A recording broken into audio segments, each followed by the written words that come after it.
सबसे पहले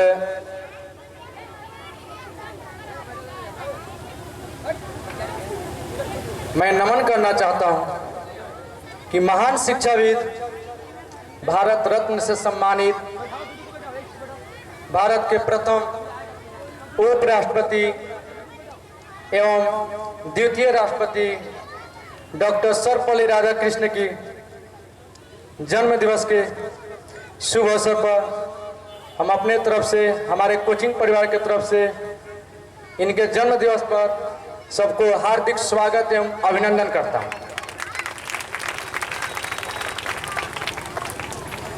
सबसे पहले मैं अपने माता पिता और मैं अपने सभी शिक्षकों का धन्यवाद करता हूं जो मुझे अपने शिक्षा के अमृत पिलाकर मुझे इस काबिल बनाए। नहीं तो शायद मैं भी किसी औरों की तरह इधर उधर घूमता, इस मंच का, इस कोचिंग के रूप में आप लोग हमें नहीं देख पा। मैं उन सभी जितने भी हमारे अभिभावकगण हैं, शिक्षकगण हैं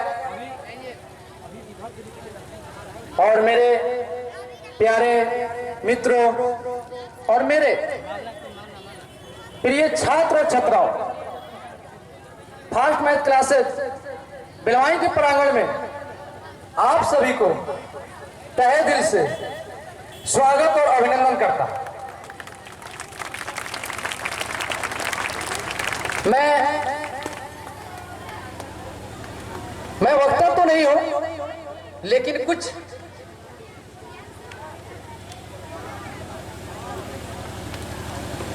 शिक्षक, इस कोचिंग के शिक्षक के नाते एक छोटा सा कहानी कहना चाहता हूं कि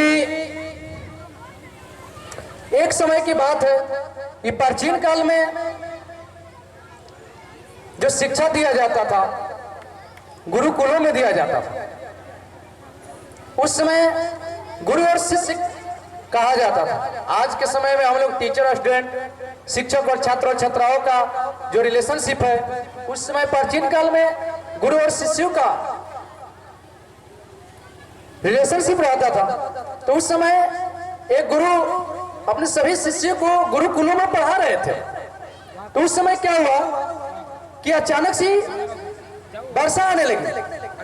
तो वर्षा हो रही थी, तो उस समय गुरु ने बोले कि मैं एक छोटा सा कहानी सुनाना चाहता हूं। वही उसी कहानी को हम आप लोग के समक्ष उतारने की कोशिश कर रहा हूं कि गुरु बोले कि मैं सभी शिष्यों को यदि 100 रुपए देता हूं तो आप इस 100 रुपए को क्या करेंगे।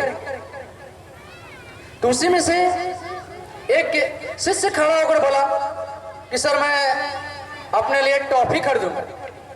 उसी में से एक शिष्य उठकर बोला कि मैं अपने लिए खिलौना खरीदूंगा।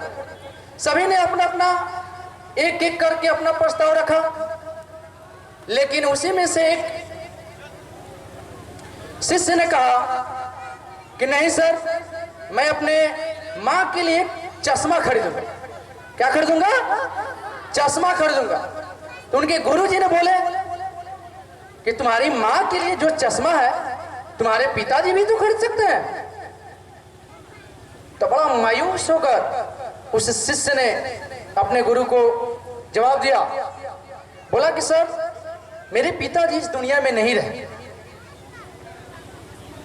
तो गुरु भी बड़ा मायूस हो गए,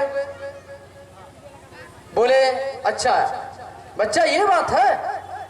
तो बोले, शिष्य ने बोला कि जी गुरुजी, मेरे पिताजी नहीं है, मैं अपने इस 100 रुपए के चश्मा खरीदूंगा और अपने माँ को दे दूंगा, क्योंकि उनकी माँ सिलाई करती थी जिससे उनके देखने में सहायता मिलती।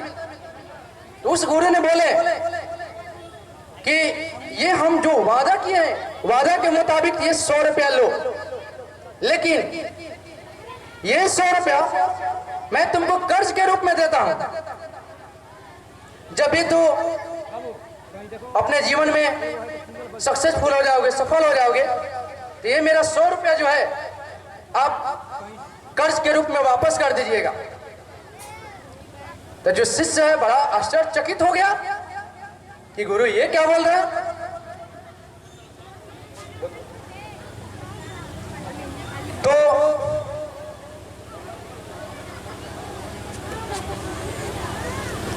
तो शिष्य ने बोला कि ठीक है गुरु जी। यानी गुरु ने अपने शिष्य को 200 रुपए दिए। कितने दिए? 200 रुपए गुरु ने अपने शिष्य को दिए। लेकिन वो लेकर सब बारिश बंद हो गया, अपने अपने घर प्रस्थान कर चुके। लेकिन उसी बीच समय बीतता गया। वही लड़का एक दिन बहुत पढ़ लिख कर बड़ा आदमी बन गया, पूरे जिले का मालिक बन गया, यानी कि डीएम, डिस्ट्रिक्ट मिनिस्टर। तो सौभाग्य की बात है कि उस दिन भी जब गुरु के शिष्य यानी डीएम साहब सोचे कि हम अपने गुरु के जो 100 रुपए कर्जे के रूप में दिए हम उनको वापस कर दें, तो सौभाग्य की बात है कि उस दिन भी बारिश हो रहा था। तो डीएम साहब चलने लगे, लाल बत्ती में घूमते घूमते उनके पीछे बहुत सारे 4 व्हीलर जाते गए। उस विद्यालय में जब एंट्री किए तो पूरे स्टाफ निकल गए कि भाई इतनी बिना ना कोई सूचना ना कोई संदेश, इतना गाड़ी डीएम साहब क्यों आ गए।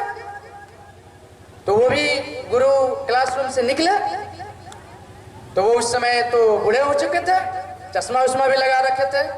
तो अपने जो डीएम साहब थे उनके शिष्य जाकर प्रणाम किए और बोले उनके गुरु कि हम आपको तो नहीं पहचानते। और सभी जितने गुरु थे वो आश्चर्यचकित हो गए कि एक डीएम आकर एक शिक्षक को पैर छोड़ा है। तो वही बोले गुरु बोले सॉरी शिष्य कि गुरु जी आप हमको नहीं पहचाने।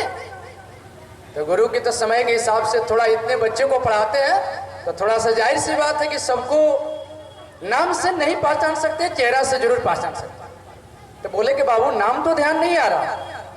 तो मैं वही शिष्य हूं आपका जो आपने 100 रुपये हमको कर्जा दिए थे, वही 100 रुपये कर्जे को हम आपको लौटाने आया हूं। तो बोले अच्छा ये बात है। दोनों ने एक दूसरे को गले मिले और खुशी के आंसू रोने लगे। इससे सीख मिलता है कहानी से कि गुरु रहते हैं लेकिन अपने शिष्यों को ऊंचाइयों तक पहुंचा देते हैं। इससे हम लोग को सीख मिलना चाहिए, कभी भी किसी भी मुकाम पर अगर पहुंच जाए तो अपने शिक्षकों गुरुओं को आदर सम्मान नहीं करना चाहिए। क्योंकि कहा जाता है कि कोई भी शिक्षक पैसे के लिए, धन दौलत के लिए व्याकुल नहीं रहते हैं। शिक्षक को सिर्फ चाहिए इज्जत, चाहिए सम्मान, चाहिए। उसी आज शिक्षक दिवस के अवसर पर जितने भी हमारे शिक्षकों ने हमें पढ़ा लिखा कर इस मुकाम पर पहुंचा है उनको फिर से मैं तहे दिल से शुक्रिया अदा करता हूं। और ज्यादा समय न लेते हुए मैं इन पंक्तियों के साथ अपने वाणी को विराम करना चाहता हूं कि जो नौसिखिए परिंदों को बाज बना देता है, जो नौसिखिए परिंदे को बाज बना देता है, कच्ची मिट्टी से ही ताज बना देता है और समुद्र को परखता है किश्तियों का हौसला, और समुद्र को परखता है किश्तियों का हौसला। लेकिन शिक्षक डूबती कश्तियों को भी जहाज बना देता है, लेकिन शिक्षक डूबती किश्तियों को भी जहाज बना देता है। मैं इन चंद पंक्तियों के साथ फिर से अब हमारे कोचिंग परिवार की तरफ से जितने भी यहाँ पर आए हैं, अपने कोचिंग परिवार की तरफ से कोचिंग में अपने स्वागत और अभिनंदन करता हूँ। इसके बाद हमारे जो 2 एंकरिंग हैं, हमारी छात्रा, वो इस मंच को संभालेगी और आज का आगे का कार्यक्रम आप लोग देखने की कृपया करें। जय हिंद, जय भारत।